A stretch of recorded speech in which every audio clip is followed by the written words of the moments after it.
Good morning everyone, আশা করি তোমরা সবাই খুব ভালো আছো।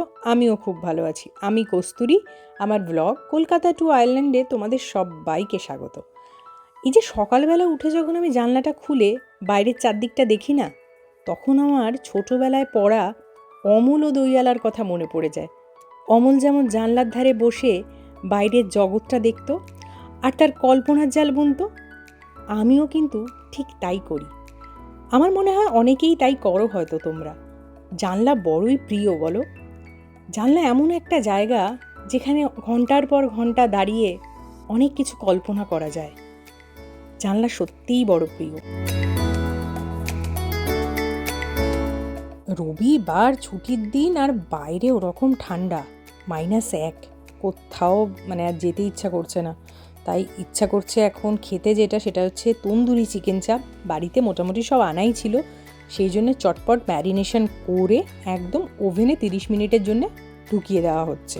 দেখতেই পাচ্ছ দেবমাল্য ঢুকিয়ে দিচ্ছে। 30 মিনিট রাখলে এনাফ। আর মশলা তৈরি করতে যেটা লাগছে সেটা হচ্ছে পেঁয়াজ, রসুন, আদা, একটু শুকনো লঙ্কা, আর যদি হোয়াইট পেপার থাকে সেটা দেবে। আর যেটা দেবে সেটা হচ্ছে একটু বাদাম, আমার কাছে আমন্ড বাদাম ছিল, আমি আমন্ড দিয়েছি। কারুর কাছে যদি কাজু থাকে তো সেটা দিতেই পারো, কোনো অসুবিধা নেই। আর আমি কিন্তু তেলের সাথে 1 চামচ ঘিও অ্যাড করেছিলাম, তো তাহলে একটু ফ্লেভারটা বেশ সুন্দর হয়। আর যখন মশলাটা তেলে কষাবে তারপরে একটু দই অ্যাড করবে, বেশ ভালো লাগে তাহলে আর কি।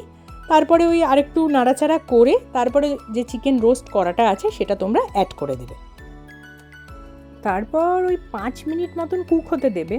তারপর যেটা অ্যাড করবে সেটা হচ্ছে কাশ্মীরি রেড চিলি পাউডার।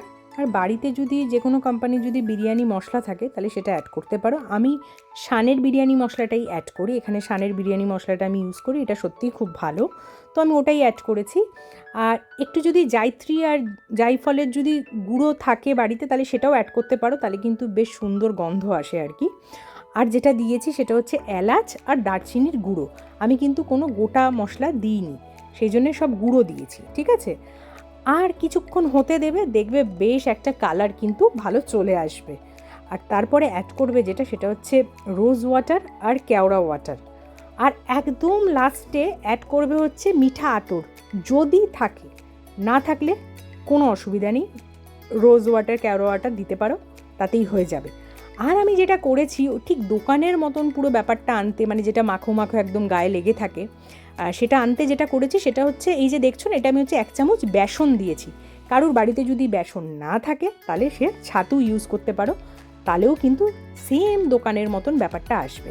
তোমরা অবশ্যই এই রেসিপিটা ট্রাই করবে, এটা সত্যি কিন্তু খেতে পুরো দোকানের চাপের মতনই হয়। আর দেখবে চাপ হলেই না মনে হয় কি একটু রুমালি রুটি হলে ব্যাপারটা খুব ভালো হয়, কিন্তু আমার তো এখানে রুমালি রুটি ছিল না, তো কিছু করার নেই। এখানে অবশ্য নান পাওয়া যায়, কিন্তু আমি নান দিয়ে আমার চাপটা ঠিক ভালো লাগে না। রুমালি রুটি হলে সবচেয়ে বেস্ট চাপের সাথে। আসলে আমি অফিস যখন করতাম তখন আমি না মাঝে সাঝে দুপুরবেলা এরকম চিকেন চাপ আর রুমালি রুটি অনেক সময় খেতাম। সো সেই কথাগুলো না মনে পড়ে যাচ্ছে। আর দেখো চাপটা কি সুন্দর দেখাচ্ছে। তোমরাও এটা ট্রাই করবে, একদম পুরো দোকানের মতনই কিন্তু খেতে হবে। অবশ্যই ট্রাই করবে তোমরা বাড়িতে। তারপরে আর কি, চাপ শেষ।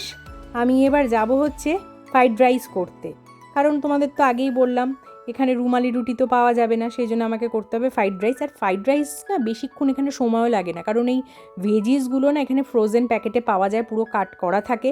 জাস্ট এটাকে তেলের মধ্যে অ্যাড করো, একটু ভাজো, আর তারপর একটু কাজু কিশমিশ অ্যাড করো, আর তারপরে তোমার রাইসটা অ্যাড করে দাও, ব্যাস হয়ে গেল। আর এখানেও ওই সেম প্রসেস, ওই এলাচ আর দারচিনির গুঁড়ো অ্যাড করে দাও, চিনি দিয়ে দাও, নুন দিয়ে দাও। আর অবশ্যই যখন এটা হয়ে যাবে সেই সময় একটা কাঁচা লঙ্কা চিড়ে ভেতরে দিয়ে ঢাকাটা বন্ধ করে দাও, তাহলেই কিন্তু একদম তোমার ফ্রাইড রাইস কমপ্লিট। আর আমি যেটা করেছি একটু কিন্তু গোলমরিচের গুঁড়ো দিয়েছি, এতে না হজমের সুবিধা হয়। রান্নায় যে কোনো রান্নায় একটু যদি গোলমরিচ দাও না, দেখবে খুব ভালো টেস্টটা খুব ইনহ্যান্স করে, তোমরা দিয়ে দেখতে পারো। আর কি, ব্যাস এটা শেষ। বললাম তো ফ্রাইড রাইস করা হচ্ছে সবচেয়ে ইজি, খালি ভাতটা একটা মাথায় রেখে করতে হয় যে ভাতটা যাতে বেশি ওভার কুক না হয়ে যায়, সেই জন্য চেষ্টা করবে ওই 70% হয়ে গেছে সেই সময় ভাতটা নামিয়ে দেওয়ার, কারণ যখন ওই তেলের মধ্যে আবার ফ্রাই করবে তখন ওই হাফ ডান হয়েই যাবে। রান্নাটা যখন প্রায় শেষ তখন কিন্তু ঘরটা থেকে না পুরো বেশ একটা বিয়েবাড়ির মতন গন্ধ বেরাচ্ছে। ওফ, বলে না ঘ্রাণেন অর্ধভোজন, আমারও এখন ঠিক সেরকম দশা হয়েছে। আর আমার একটা কথা জানো তো, করতে করতে মনে পড়ছে, কলকাতায় থাকলে নিশ্চয়ই এতদিনে মানে আমি এই শীতকালে 3-4টে তো বিয়েবাড়ি পড়তো, জমিয়ে খাওয়া যেত। খুবই ভালো হয়েছে। বলছো ভালো হয়েছে? দোকানের কাছাকাছি গেছে নাকি যায়নি? দোকানের থেকেও বেটার। দোকানের থেকেও বেটার? বাহ, খুবই ভালো। দেখেছো তো বাইরে কীরকম বৃষ্টি পড়ছে, আজকে সারা দিন এরকম ওয়েদার। আর এই যে রাত্রিবেলা আমরা বেরিয়েছি একটু টেস্কোতে কিছু কিনবো বলে, আর তখন কিন্তু দেখছি বৃষ্টির মতন হচ্ছে, কিন্তু এগুলো অনেকটা বরফের মতন পড়ছে জানো তো, মানে বরফটা পড়েই জাস্ট গলে যাচ্ছে আর কি। তোমরা ভালো করে লক্ষ্য করলে বুঝতে পারবে কাচের উপরে পড়ছে, মানে একটু বরফের মতন একটু মানে গুঁড়ো গুঁড়ো পড়ছে আর কি, বুঝলে তো। ডাবলিন ছাড়া পুরো আয়ারল্যান্ডে বরফ পড়লো, আমরা ডাবলিনেই খালি পড়লো না, আর আমি দেখতে পারলাম না। কি আর করা যাবে, ভাগ্যে থাকলে নিশ্চয়ই বরফ দেখবো আবার।